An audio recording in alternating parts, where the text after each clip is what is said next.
I'm with Dr. Garth Gilmore from CMJ. Now, Dr. Garth, what is CMJ? CMJ stands for the Church's Ministry Amongst Jewish People. It's a ministry that's been in existence for over 200 years. It was founded in the East End of London in 1809, when a collaboration between wealthy, gentrified British men and women collaborated with Jewish believers in Jesus to reach out to the Jewish population in the East End of London, which was at that stage desperately poor, with two aims. They wanted to serve them from a Christian perspective and help them integrate into society, British society. They wanted to help them become more standing on their feet financially. They wanted to train them with jobs, in other words, with good works. But at the same time, they saw a people that had no access to the gospel whatsoever.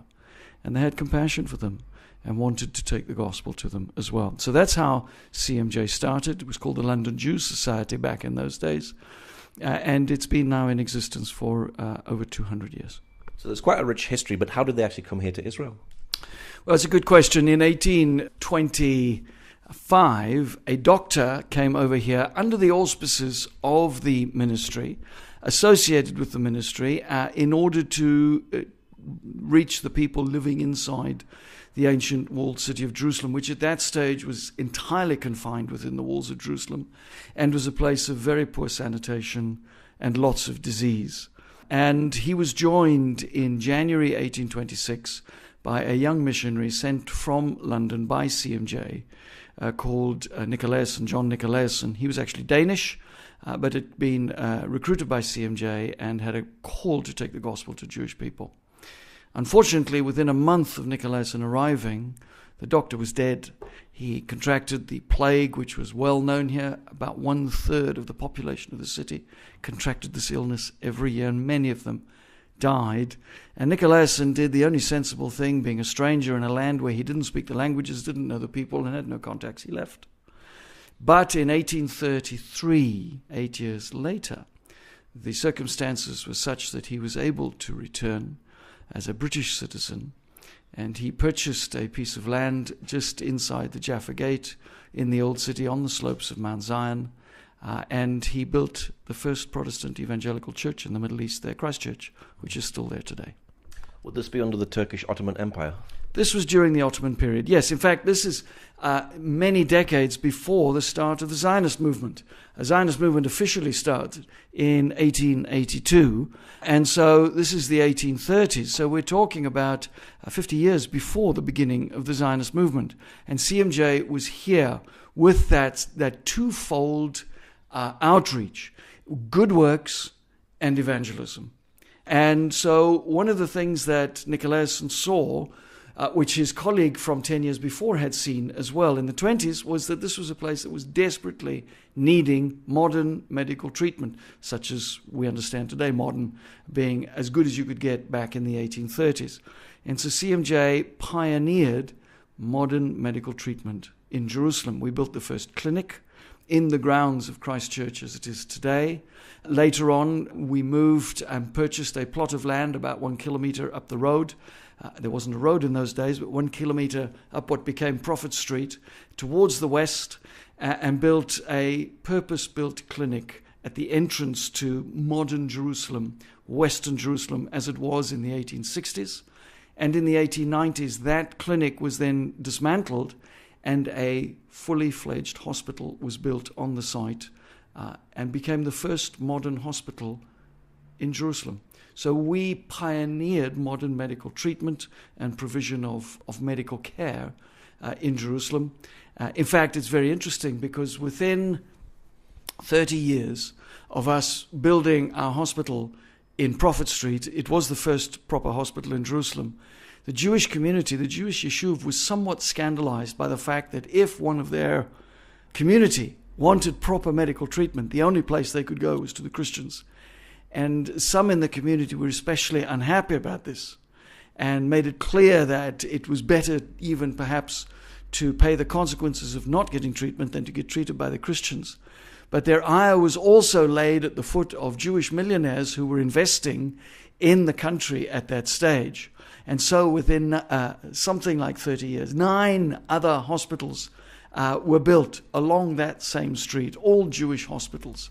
And in a sense, you might wish to interpret that as us provoking them to jealousy. Now, everybody loves chocolate, and you have a Cadbury ward here in what used to be the hospital. Why is it the Cadbury ward? That's very interesting. In the 1890s, the Cadbury family were Christians, came from Birmingham, and the senior figure of the Cadbury family was touring in the Middle East, and when he was in Egypt with his family, he became ill. And the hospital had been built but not completed. And he was told that the best place for him to get treatment was here in Jerusalem at our hospital. So he made his way delicately from Egypt to this hospital, where he received the best treatment possible. But sadly, he died.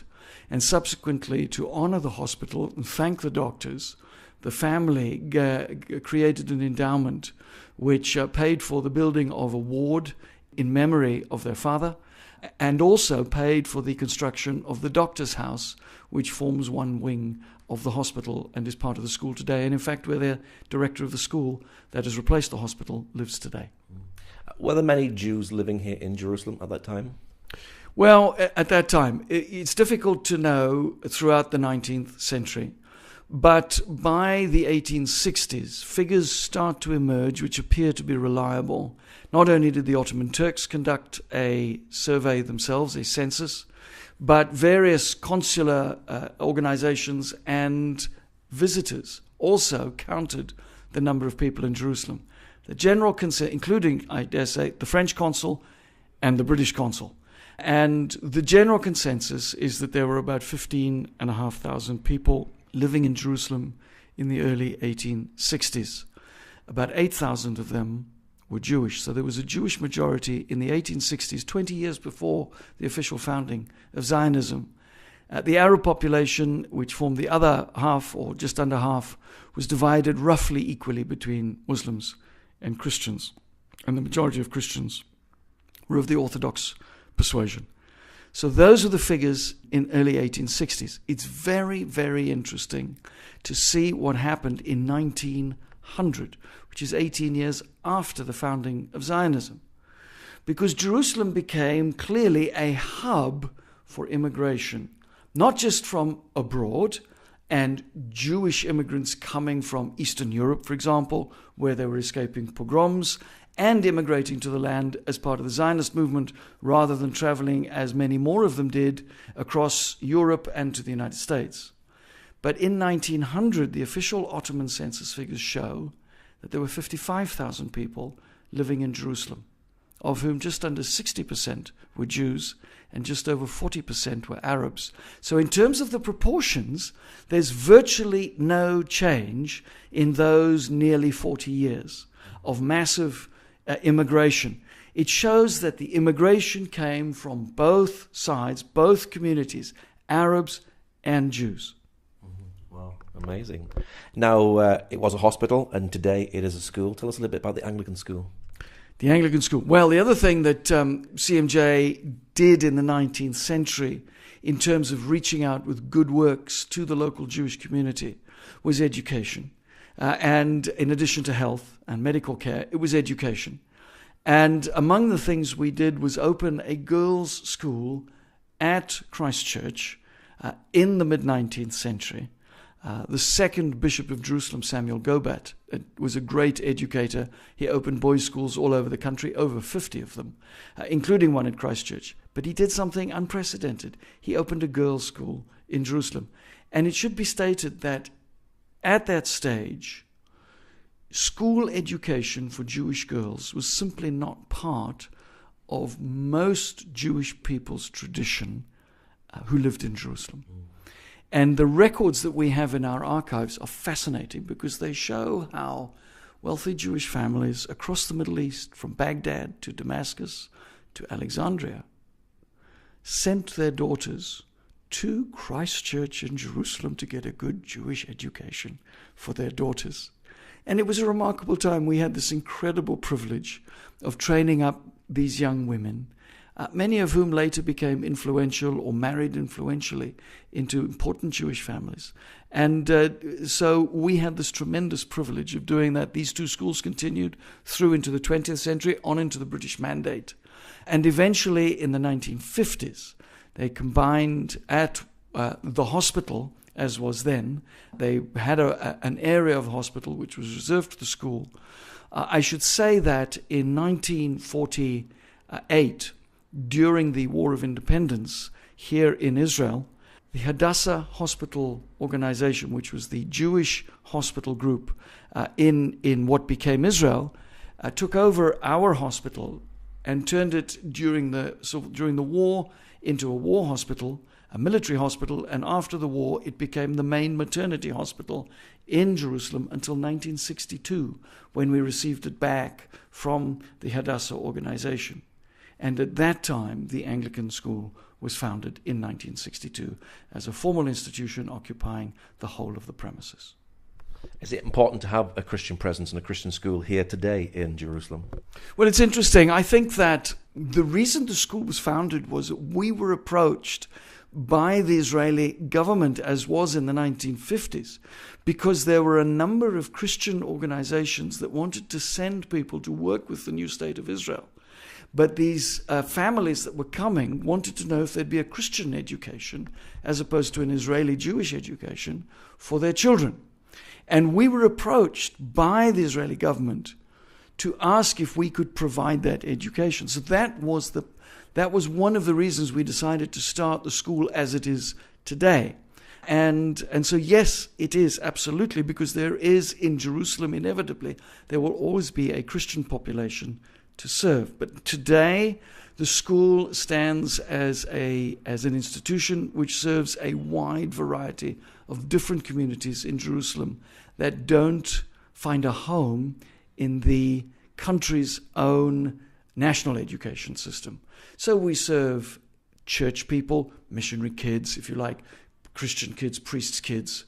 We also serve NGOs who are based in Jerusalem, diplomatic corps children based in Jerusalem, other Gentiles that are based in and around Jerusalem. A significant proportion of our children come from the Arab community, both Christian and Muslim Arab community, both Palestinians and Israeli Arabs and Jerusalem Arabs. So we cover the full swathe of the Jerusalem society, and we have some local Israeli Jewish students as well. So it really is diversity and people coming together and loving each other in the school. We have over 40 different nations represented here. Wow. With such a rich history, you must have seen things like the Six-Day War and Yom Kippur as well. We did, and not good for business. I was actually here back in 1991 during the first Gulf War, which some of your listeners will remember. But we were here at the time that the Scuds were falling from Iraq. And I remember I was so loosely associated with the school at that time, in a completely different capacity to today. And teachers, especially foreign teachers who formed the majority in those days, were faced with a choice. Do you stay? We're committed to this country. We're committed to supporting the people who live here. And at the first sign of trouble, do you get up and leave like everybody else, or do you stand by your commitment? Is it a real commitment, or is it only a good times commitment? And we were challenged by that, and we chose to stay. My daughter at that stage was 1.5 years old, and it was a real challenge, but it was exciting. The school closed, everything closed for the time of the war. The government closed all businesses and confined everybody basically to their homes. But at the time that the school was open until the war and immediately afterwards, it was very exciting to get back together and meet and exchange war stories, as it were. Even though we remained largely unaffected, we had no idea where the Scuds were going to land. We were listening and watching the television reports, listening to the radio, reading what newspapers we could get our hands on. And, of course, listening to terrified phone calls from families overseas who were far more scared than we were about what was happening here. It was a remarkable time. I was going to ask you, did family back in England think you were absolutely crazy to stay here? Well, they did. They tried to get us to leave, but we felt it wasn't worth it. It was right for us to stay. It was important for us to stay. And we wanted to stay. It wasn't a difficult decision at all. And I think when you're in the center of God's purposes for your life, there is a peace that comes, even in the midst of war and rumors of war, that really does, I don't want to use this almost as a cliche, but it transcends any kind of logic or reason that may be used against you. And our families had very good reasons for wanting us to leave, but we had very good reasons for staying, and they were the right reasons. Now, CMJ today is not just a school, there's so much more. What other projects do you run? Well, we're part of a worldwide ministry. We were founded in the UK. The UK still has a very strong presence. CMJ UK is a lively, active and productive ministry amongst Jewish people and in churches in Britain. We have branches in Ireland, in North America, in Canada, the United States, in South Africa, Australia, New Zealand, Hong Kong, and a fledgling branch in Singapore. So we're worldwide.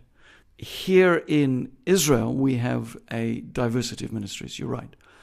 At the heart of it all is Christ Church in the Old City of Jerusalem, the oldest Protestant evangelical church in the whole Middle East, and still active. Officially, we're an Anglican church. Some Anglicans may not recognize much Anglicanism in what we do. Nevertheless, we have liturgical services on Sunday. On Saturday, a local Hebrew-speaking Jewish congregation of Jewish believers uses the church, and it's full and noisy and active and exciting. On Sunday, we have normal Anglican services where expatriates like myself, local people, Jews and Arabs, all come to the service. The guest house takes up most of the rest of the compound that surrounds the church, and it's a successful, lovely, well-known traditional guest house that is building a reputation for ambience and quietness in the midst of the busyness of the old city. We have an outstanding and increasingly well-known coffee shop and restaurant there. And Israelis more and more are making up the majority of the people who come and stay there, which is very exciting for us. We also have Heritage Center there, which explains our history and where many, many local people and foreigners come to find out more about our role in the history of this region, because it was critical. And then we have a travel agency called Shoresh, which specifically focuses on bringing Gentile Christians from abroad to Israel to study the Jewish roots of the Christian faith. Those are all at Christ Church in the Old City, in the compound there. There's the school that you mentioned, which is about 1 kilometer away in Jerusalem, in the center of West Jerusalem. And then in Jaffa, we have a guest house, also in a heritage building, the earliest villa built outside the old walled city of Jaffa in the 19th century, called Beit Emmanuel. Again, another heritage center there that's visited by thousands of Israelis every year. And then up in the north, overlooking the Sea of Galilee, in the little village of Migdal, which is where Mary Magdalene would have come from, we have a guest house, a small guest house and prayer and retreat center called Beit Bracha, the House of Blessing. So those are our diverse ministries in Israel today. Are you making a difference here in the land? I think we are. There's many things that we see that we need to be discreet about and don't like talking too much about, both because we don't want to boast and also because we're working with people and we want to respect their privacy. But we're seeing things happening in the land today that we're part of and that we have been part of for nearly 200 years. Much of Jerusalem emerging in the 19th century happened because of our pioneering activities and the deeds of my predecessors as directors of this ministry here in the land in the 19th century. We stand on very big shoulders. And we see great things happening in the land today that are very exciting. So yes, I think we are making a difference in the land today. We also are a focal point for many, many pilgrims and tourists who come to the land and love going to Christ Church and the compound there simply because of the historical testimony that it represents of long-term, faithful service to Israel and the Jewish people. And that in itself is critical. And as more and more Israelis find out about our ministry, learn about us, and recognize our contribution to their history, we're making a difference in this land, yes. Must be exciting to be part of something that has such a rich history. It is, and I need to stress something. If I could mention a scripture that's become increasingly important to us in these last few years that I've been here, it's from Romans chapter 1 and verse 16. Paul says, I'm not ashamed of the gospel, because it is the power of God for all who believe, unto salvation for all who believe, to the Jew first, but also to the Gentile. And that's not a sense that to the Jew first, but also is not that the others come after the Jews. But there is a preeminence to the Jewish people that comes from their status in God. And we recognize that. We're here as a ministry that was founded very specifically to work with Jewish people, to take the gospel to Jewish people, to stand with and encourage the Jewish people, and to inform the Gentile church about the Jewish roots of the Christian faith. But that's not our only focus. We work with, alongside, and towards the Arab population of this country as well. One of the things that we do is we have a conference every couple of years, again, for discretion's sake, I don't want to say too much, but where we meet with people from different backgrounds from the Middle East and gather them together to meet as believers together and to worship together and to commune together, which is very exciting. We also have a mercy fund, which is significant in its contribution to supporting the poor, the homeless, the outcasts, the widows, the orphans, and the foreigners, in a biblical sense. So we are not only focused on reaching Jewish people, we work with all people, Jews, Gentiles from overseas, and local people, local Gentiles, Arabs, and others here in this country. What's your prayer, finally, for the future of CMJ? Our prayer is very simple, that we will fulfill the purposes of God for this nation in our generation. Okay, Dr. Garth, thank you very much. You're welcome. Thank you.